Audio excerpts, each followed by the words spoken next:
All right, welcome to Talking Football, day 2 of the Senior Bowl recap. We don't have Justin with us. He's currently doing another interview, but once again, we have Robert Schmitz of Windy City Gridiron covering the Bears and the Football Grump of the Just Giants podcast, and obviously myself, Bobby Skinner. First of all, we're doing it here in the hotel because it rained all day, which was pretty miserable, but also I was very appreciative that they let us go out there, where last year it was supposed to rain on the first day and they weren't going to let us, and then it cleared up. So appreciative of that. But it was like, okay, let's see some of the quarterbacks, and we're going to jump right into it. Like, subscribe, all that good stuff. I know I forget to do that stuff at the beginning of the video.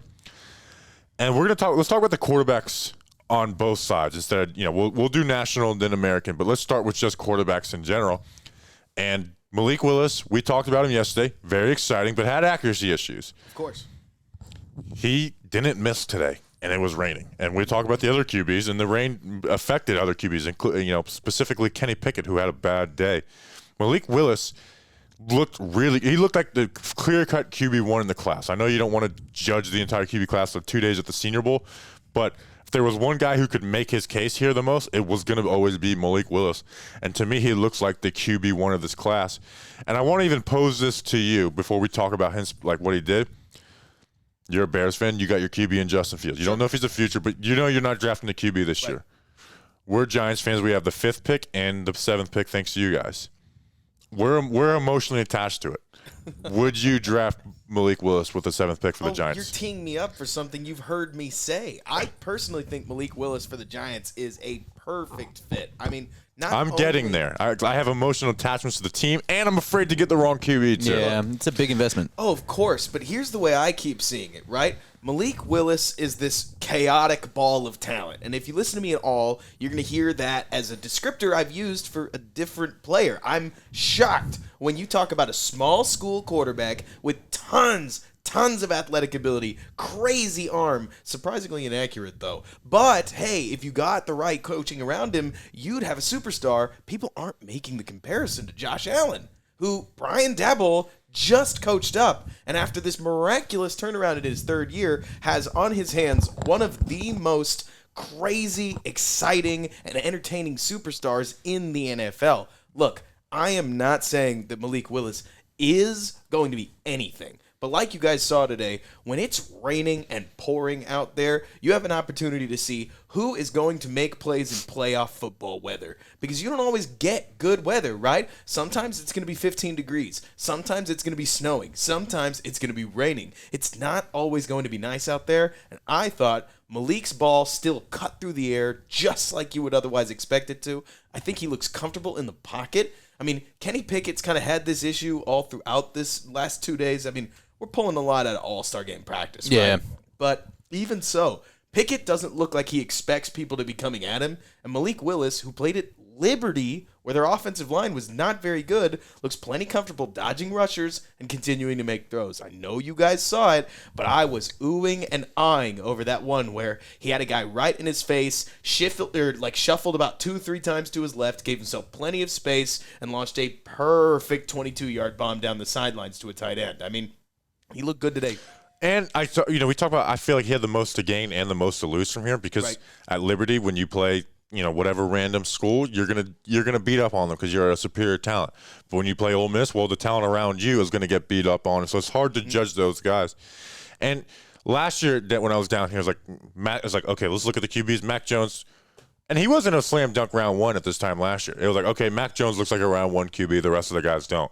Malik Willis, to me, looks like, okay, he's a round 1 QB. Now, again, I think it's for the Giants at 7. I don't know yet. But I'm also at the point where you mentioned, like the Giants, Brian Daboll. If those guys who evaluated Josh Allen want this guy, I'm gonna get behind it 100%. Even if I'm not like mocking it to the Giants at that point, even if I'm not on that train. And you mentioned like there is some accuracy issues, but a lot of his accuracy issues can be fixed because it's based in the footwork. You can you can teach footwork, and it used to be this like myth, and I believed it, that you can't fix accuracy, and we've seen that you can't.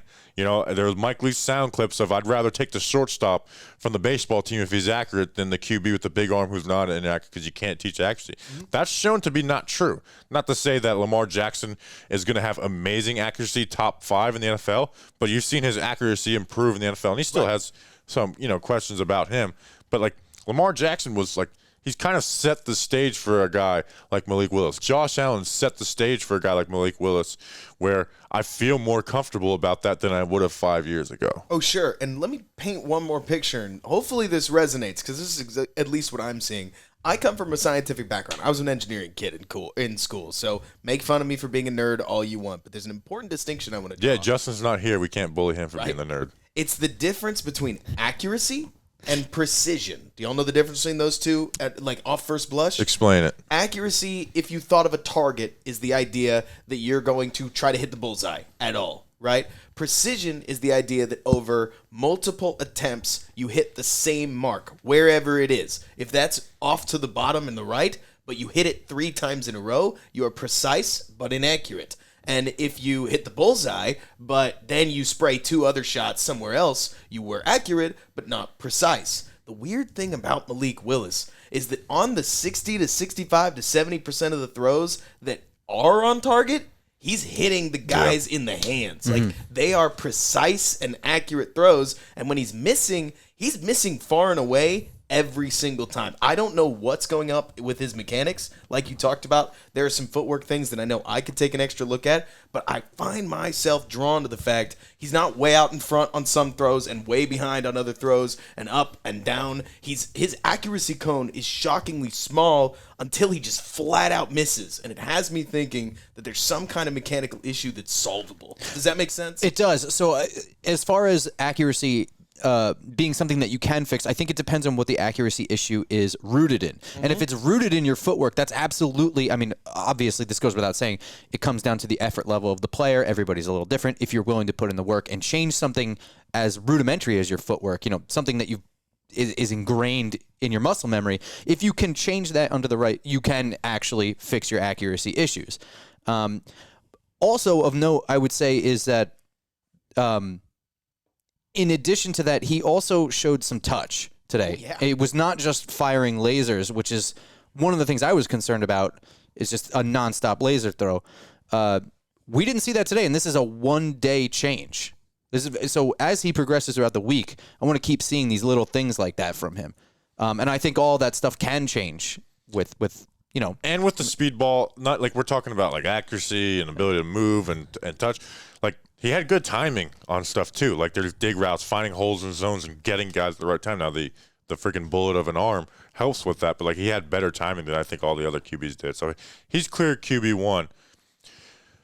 Who do you think had the second best day? Because I think Sam Howell played better than Kenny Pickett today, and that's not a let's go Sam Howell take. Carson Strong played better than Kenny Pickett today, which isn't to say QB2. I just feel like Pickett's the story here, Like, we'd be burying the lead to pick QB2. The truth is, Pickett had a bad day. I mean, he dropped his 3rd snap in 2 days. He looked rough out there throwing the football. I mean, I know that we're supposed to just ignore the small hands, like we thought, or like somebody, whether it's Kyler Murray's height, which proved to not be an issue, and that's not a rabbit hole I want to go down here. It's more to say, when Pickett's rumored to have small hands, and he struggles in wet weather, and he's dropping snaps, I am worried. Like, this isn't Jamar Chase dropping balls in the preseason. This could be repeatable, Well, I don't care about the dropping the balls as much as he was missing guys. Yeah, he was all over the place. The Malik Willis worries, those showed up with Kenny Pickett, where it's like he's just throwing over guys. Trey McBride, the tight end, had maybe the play of the day on a contested catch, where it's like he beat his coverage and it's just totally underthrown, and Trey McBride was able to catch it and contort and make that catch. He was like, it was that stuff, and paired on the stuff issues with yesterday, where it's like, okay, he threw the ball really well on the first day, but some of the balls he threw really well would have been sacks, because it's like he wasn't used to that pressure, like you said. So yeah, like, if I'm a first-round QB and I've been convincing myself of Kenny Pickett, or a team that needs a QB in the first round, and I've been convincing myself of Kenny Pickett, I think the Senior Bowl has kind of made you feel less confident. Mm-hmm. I think maybe that there were more issues to fix with Kenny Pickett than was reported on, or I guess generally thought among, people. That and he had clean pockets at Pitt. I haven't watched him intensely, but that's something you've told me.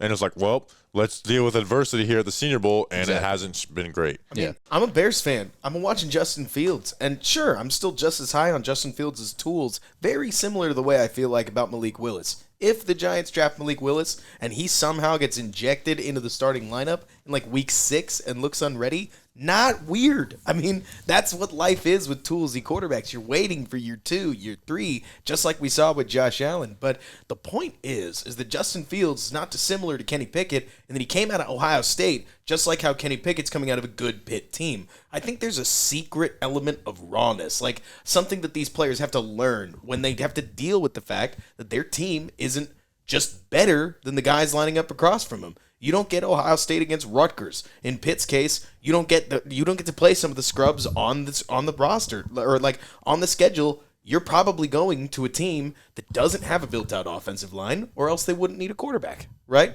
So it'll be interesting to see what happens with Pickett, but I don't know. I'm not seeing the ability for Pickett to rise above the situation he's put in. And based on what we're seeing in these playoffs, if you can't do that, maybe you should just look somewhere else. I do want to move off the QBs, but I just had this thought. The Lions are working with Malik Willis and they have the first pick. Is that crazy? Is that insane? It's a long day. It's a long time till draft day.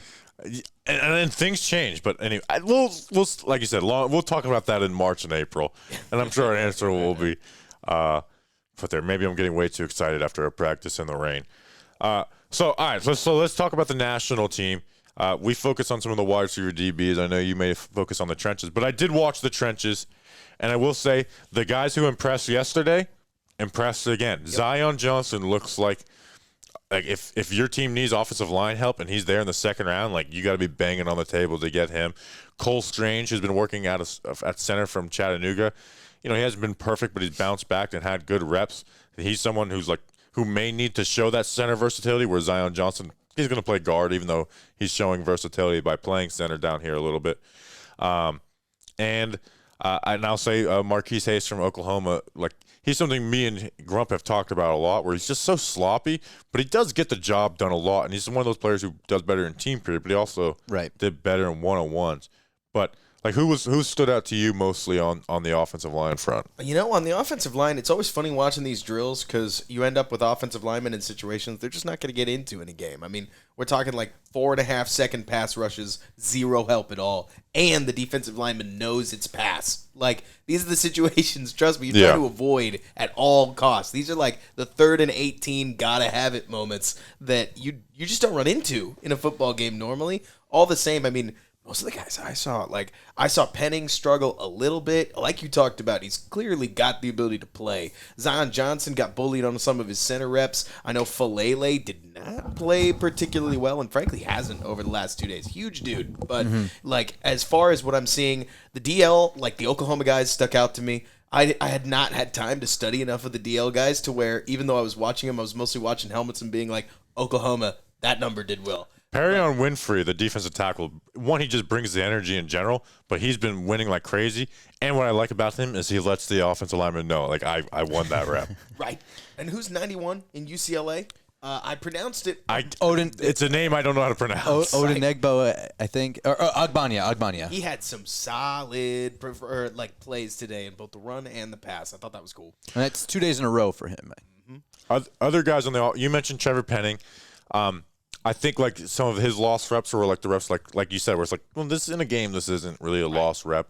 Maybe it's a certain play where a guy gets washed around at 9 yards and loses, the QB drops back and doesn't get rid of the ball. So he looked good. He didn't look amazing. The one guy I wanted to see more from was Bernard Raymond, the Central Michigan guy, who everyone's been clamoring this guy's going to be the real deal, and he's raw. So he's still raw, so it's not there. But it wasn't It wasn't the fact that he doesn't shoot his hands well in pass pro. You can work with that with a guy like him. What I was disappointed is you didn't have those highlight plays where he just bulldozed someone, or where he did shoot his hands pretty well and just totally dominated a guy in pass pro. And there's times where he's getting beat around the corner. So it's not that his issues can't be fixed, but it's I want to see some more dominant reps from a guy who's talked about like him. Absolutely. I mean, dominance, I feel is really hard in these settings, especially since, like we talked about, even Zion Johnson, right? The OL are almost set up to fail. Yes. So the guys who succeed anyways really stand out. We saw a lot more of that in the American team, but we will get there.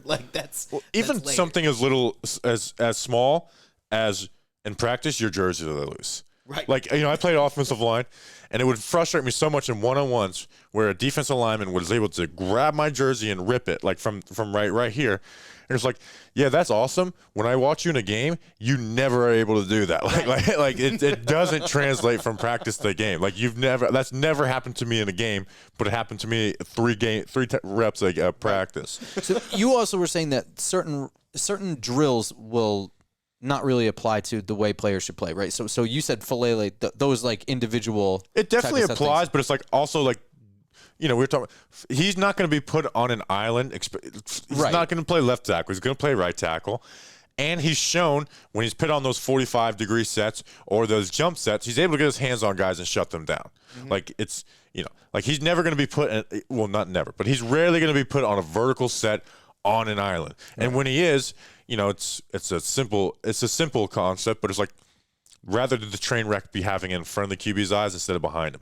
As Giants fans, we saw that with Nate Solder moving the right tackle. It's like he's worse than he was when he was at left tackle, right. But we were able to manage better because he's right in front of the QB's face. Correct. It's also worth remembering a lot could potentially change between now, very early February, and very early March at the Combine. I mean, to pick somebody that the Bears just drafted, Larry Borum, an offensive tackle out of Missouri last year, lost 45 pounds between the end of the season and the Combine because he wanted to show that he wasn't some 360-pound ultra behemoth and instead could be a lighter, thinner tackle prospect, and the way he played completely shifted. So somebody like Falele, who knows? Maybe he drops 20 pounds or so and gets a little bit more control under him. You truly don't know because these players are going to get coached. They're going to get advised by guys that want to fluff them up as much as possible. And if we don't see change at the Combine, it won't happen. But there are some of these guys. I mean, you know this, Bobby. Nobody's really playing at 370 pounds in the NFL nowadays.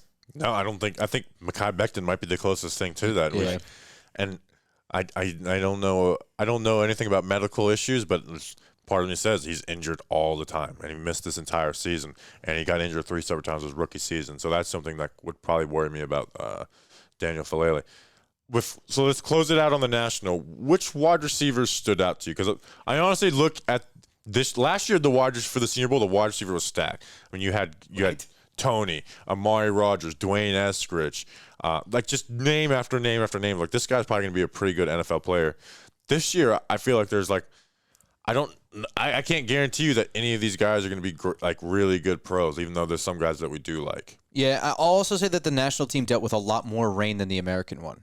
I mean, it did rain all day, but the early morning practice, it was absolutely pouring. So these guys, take it or leave it. But I kind of ignored the drops a little bit with it. I know you shouldn't, but when I'm basing this off of it is like less to do with drops and more route running and speed. And also worse quarterback play in the first practice. Yes. But I think Christian Watson does a lot to win reps.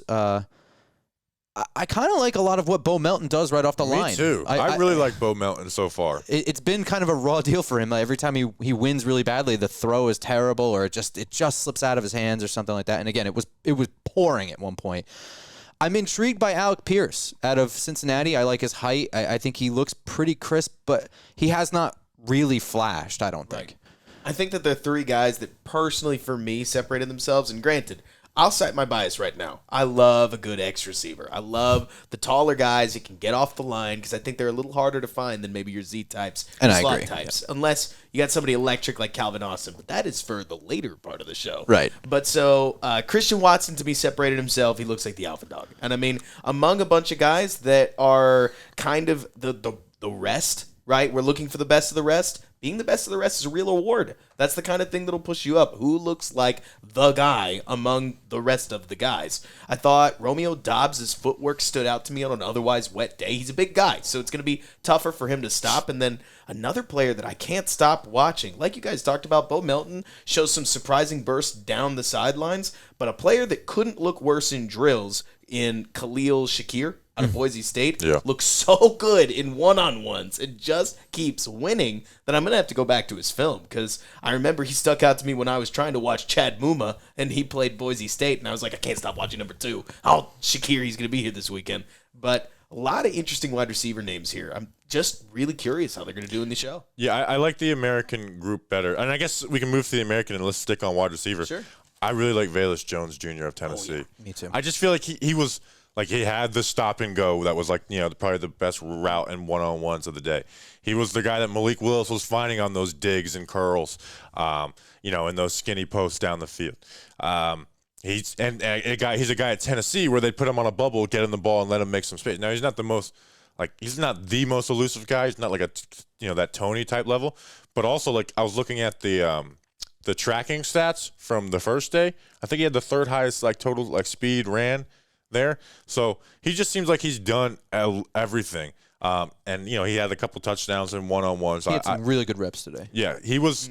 I was looking for a wide receiver to be like, that's the guy I really like leaving here. And I think Bayless Jones Jr. out of Tennessee is the one for me. I mean, he's got a diverse route tree, right? I think he's more of a Z. Again, not a problem. Remember, that's the guy who's not going to line up on the line of scrimmage. So you're looking more of, what was the comparison that you Darius Slayton, probably? More of a Darius Slayton type. I think that makes more sense. But so with Jones Jr., what I loved about him is his ability to make a go look like a stop route, right? That stop and go that he had was nasty. I mean, and then Sam Howell underthrew him by 15 yards. Oh yeah, but the whole stadium saw it. You heard an audible whoa. Yeah. That was good. As everybody knew, Jones had just cooked his guy. I think Jalen Tolbert sticks out to me too. He just looks like the dude when you watch him. I didn't think he had that great of a day today, Bobby. So I will say that. But I watching Jalen Tolbert, because I didn't watch his film coming in. I watched him. I was like, I need to go watch what he does on film. Exactly. It's one of those guys where you could even, I don't know, it's hard to be at a Senior Bowl practice and say you can feel that this is an off day from this guy. But he had a great day yesterday, a medium day today. I thought Bayless Jones Jr. made a great impression on the last practices we'll be able to go to. So great way to end it for us. And I know you like the guy out of Memphis. I like Calvin Austin a lot. Awesome. If Calvin Austin had 3 inches on him, he might be the star wide receiver here because he is probably the cleanest in and out of breaks. There's almost no wasted movement at all. And he's the short area quickness on him is off the charts. And he catches just about everything his way. Despite being 5'7", if the throw is touchable for him, he will catch it. It's just it's not an NFL size. It sucks. You but need slot weapons. Yeah. I mean, remember, Tariq Cohen was 5'5", at that same level of agility, and you can make some noise with that. It's obviously a matter of whether you're able to set him up into matchup situations that are favorable. But hey, we gotta remember, you're still looking for value out of those 4th and 5th rounds, and I know I'll kick it to you, Bobby, on this. One of those value guys that I just keep seeing. I see one on the DL and one on the OL. On the OL, I'm seeing Max Mitchell, who I think is such a clean and pretty striker with the way that he works his technique. He's mobile. He's a little on the small side, weighed in at 298 pounds out of Louisiana over the course of the season. I don't remember his official weigh-in here. But when he gets his hands on his guy, I mean, it's first strike, it's instant, and he latches on well. On the other side, I love John Ridgeway III. It's hard to find guys that are as big and as consistent in terms of generating power as he is. Now, that's all he's got. He's got a bull rush, and he's got maybe too much length at 6'6", with such long arms that people are legitimately concerned with his ability to play outside zone and movement-based things. But those are guys that, because of their red flags, I bet you could get them in the 4th round. And around there, I mean, they're good guys to look at. To go back to Max Mitchell, I thought the perfect description of Max Mitchell was his matchup with Kingsley. And I know you know how to pronounce the name. Enagbare. Kingsley Enagbare isn't the biggest, strongest guy. He's not even the fastest, but he's a good edge rusher, and he knows how to use his hands really well. He wins with his hands. Max Mitchell struggled with some guys that had some power and some speed. Not got beat, but they weren't great reps.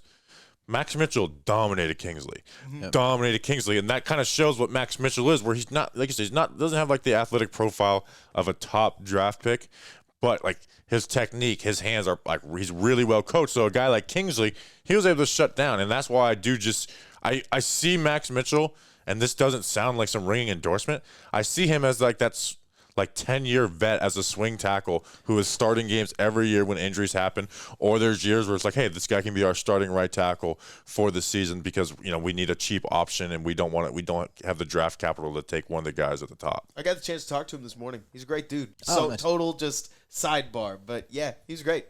He talked, as a matter of fact, if we want to talk endorsements, he talked about a certain LSU defender that I know you guys were all over yesterday. They were telling me that you said that the players. So you go ahead. Tell us. This had me smiling when the players agree with what we were saying. Oh, sure. I mean, I made sure to ask Max Mitchell. I asked Devontae Wyatt. I asked these guys, okay, who'd you like? Like, who impressed you out of your peers? And all of them said they didn't know his name. They were like, oh, that guy from LSU was everywhere. Oh, my God, yeah. And, I mean, Neil Farrell Jr., talking baby. about Neil Farrell. He was a beast. Did it continued again today? I thought he was solid. I mean, he's still – I want to see that pass rushing juice. Maybe it was there yesterday. Really. Maybe it was. But I'll tell you what. On his run reps, he is a force. Nobody can move him. I didn't focus on the O-line, D-line too much, but there was a few times where I peeked over and it was like, there's Neil Farrell Jr. making a play. Just making plays, especially in the run game, which that's where it's got to start in the NFL. You can't just get obliterated on the defensive line, and he's not. Yeah. Was there anybody else on the D-line that really stood out to you? Jermaine Johnson dominated day one. Day two, I didn't see like those dominant, but I still feel really good about him. I didn't see quite as much ripping. I thought Barno, whose name I cannot remember, I think it might be Amari Barno, 38, edge rusher. He displayed some speed, which is like the hallmark of his game. He got around somebody at one point. Amari Barno, you got it right. But there we go. But I mean, he's got some problematic tape against Notre Dame comes to mind. Virginia Tech edge rusher, definitely developmental. I don't know. A lot of these late round guys just intrigue me so much. None of these teams have enough second round picks to like get all the guys that we love. You know what I mean? Right. So you end up down the tape looking at guys like Max Mitchell, looking at guys like Darius Ruckert, which is a weird thing to say, but with some of the tight ends in this class, like Trey McBride, I mean, there are going to be some good tight ends available in round 4 and 5, and definitely a position to get to know, even if we're still getting over Everett Ingramitis. Yeah. Well, Evan Ingramitis, I just have one bullet point. Isaiah Likely, Coastal Carolina tight end, good speed. That's what I just wanted to say that on it. He had a nice juggling catch in the middle of the field. Yes. Yeah. And he working up the seam. So we'll finish off with this, and this is a guy who's really intriguing. Played tackle at Georgia, has been playing guard here. Jamari Sailor, what'd you see from him today? He's a beast. I mean, he's a brick house. He can't move laterally. You got to put him in a phone booth. I mean, I showed you earlier. I can't stand up. It would be too embarrassing.